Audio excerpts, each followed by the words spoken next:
My name is Donna Johnson, and I was a nurse at the 12th Evac Hospital located at Cu Vietnam. As a young girl, Donna dreamed of helping others, but she could not have imagined then the nightmares of Vietnam.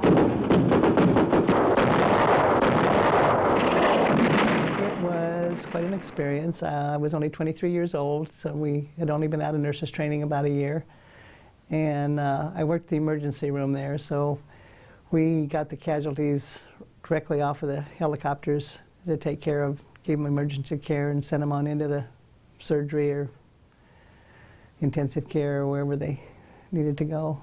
The team worked night and day trying to save as many lives as they could as the war raged all around them. One time we had been in bed and the mortar started coming in, and so we just had on like a house coat and had our hair in rollers and things like that, and we didn't have time to even put our fatigues back on, so we just ran over to the hospital and took care of the patients just the way we were. So we did what we could, what we had to do. The young nurse found herself forced to make life and death decisions, all in a matter of seconds. Sometimes we would get 50, 60 patients in at the same time, soldiers in at the same time, and you had to triage them, which is not an easy task. Choose who gets treated first, right? Knowing that some may not survive the wait. Right. It was either who you could take care of right now, and if they had a good chance, and who you just felt like there was no way that you could save them anyway. So you took the ones that you felt that you could really save.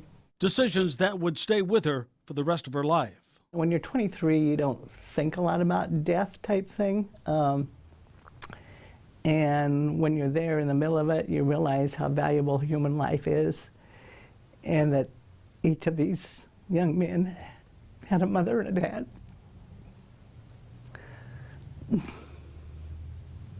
This is hard.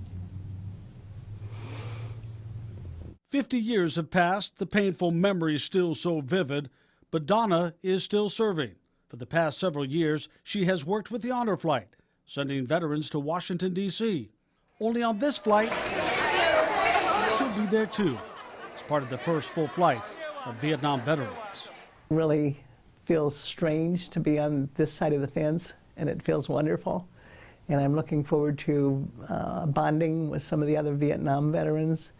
And I'm sure there's a lot of names on that wall that I took care of.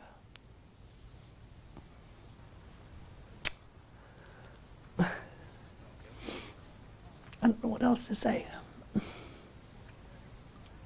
After the emotions of the visit to the wall,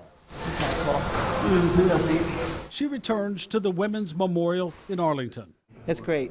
It's great. It's to have a whole museum just for women is really wonderful. A place where so many stories, including her own, are recorded and shared. You represent so many women that have given so much that are often not recognized. That's right, and I wish that more of them could have been here today. I don't know how many Vietnam women actually are in the Quad City area, but it would have been nice if there could have been more women here today.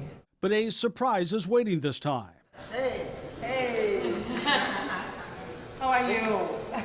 How are you? Good to see you. A chance meeting with the retired Brigadier General who was instrumental in establishing this site. But you were the ones who did the most, without any question. It was a team effort. And that's true of World War I, World War II, Korea, Vietnam. The nurses are the ones.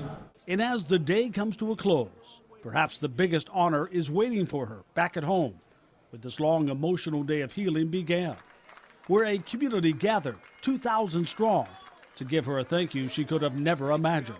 Absolutely fantastic. It was more overwhelming than I even expected. And as she slowly makes her way through the sea of flags, handshakes, and tributes from people she doesn't know. And the little kids, I love it. I love it, the little signs that they make, and they're so happy when you tell them you like their sign. They just love that. It's really wonderful. One more surprise.